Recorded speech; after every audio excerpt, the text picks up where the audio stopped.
Amigos, bom dia. Uma pessoa do grupo, em particular, me perguntou se não seria idolatria é, é, cultuar hoje, se a Igreja Católica não está fazendo uma idolatria, com duas entidades africanas, que é o São Cosme e o São Damião. Não, deixa eu responder isso aqui com calma, de uma maneira histórica. Hermenêutica da história. Vamos lá. O que acontece é o seguinte: durante o Brasil colonial, século XVI até o século XVIII, foi terminantemente proibido no Brasil a prática de qualquer outra religião que não fosse a religião católica. Inclusive, aqui no Brasil foram instalados na Bahia, Pernambuco e Rio de Janeiro tribunais da Inquisição, onde pessoas que praticassem o judaísmo ou qualquer outro tipo de religião, eles poderiam até ser queimados na fogueira. Era uma coisa impressionante isso. Porém, os escravos, eles vinham nos navios, né, e eles traziam as suas entidades com eles, a sua fé, a sua crença. Oxalá, que é o pai de todos os deuses, Ogum, tá, o grande Ogum, que é o santo guerreiro, Emolô, enfim, Iemanjá, Ioçã. Existe uma... Eu estudei dentro da antropologia, a gente estuda todas essas entidades africanas, porque essas entidades africanas, na verdade, é uma religião animista, né, da África, ok? Mas que, com a entrada de milhões e milhões da etnia negra no Brasil, o que a gente chama de migração forçada, através da escravidão, eles trouxeram suas práticas para cá.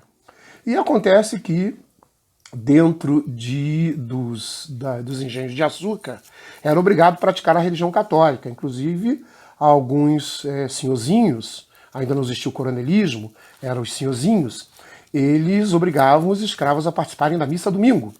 Então, domingo não se trabalhava, todo mundo tinha que bonitinho lavar os pés, né? Era uma prática muito interessante. Os escravos lavavam os pés, eles tinham uma batinha, que era o abadá, onde eles colocavam e iam até a igreja participar da missa. E eles observavam os santos católicos. Então, o que eles faziam? O que eles começaram a fazer? Começaram a pedir ao senhorzinho que lhe desse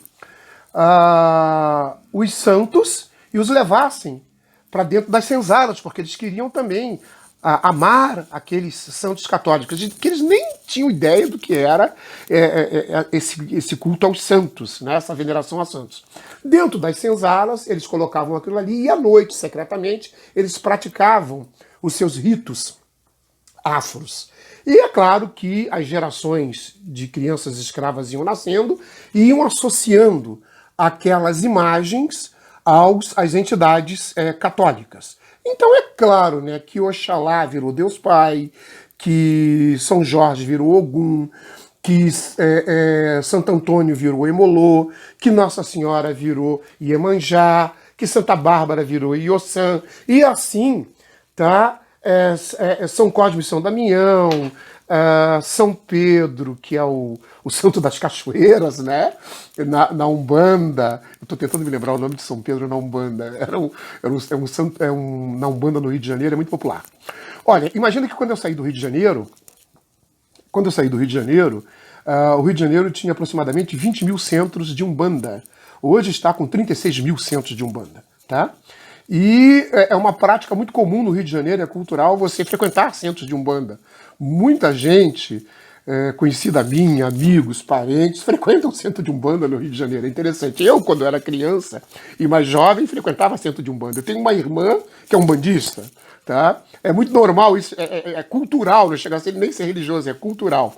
E, consequentemente, as festas desses grandes santos católicos se tornaram festas extremamente populares no Rio de Janeiro. Para você ter uma ideia, a comemoração, o padroeiro do Rio de Janeiro é São Sebastião, que na Umbanda ele tem também uma identificação.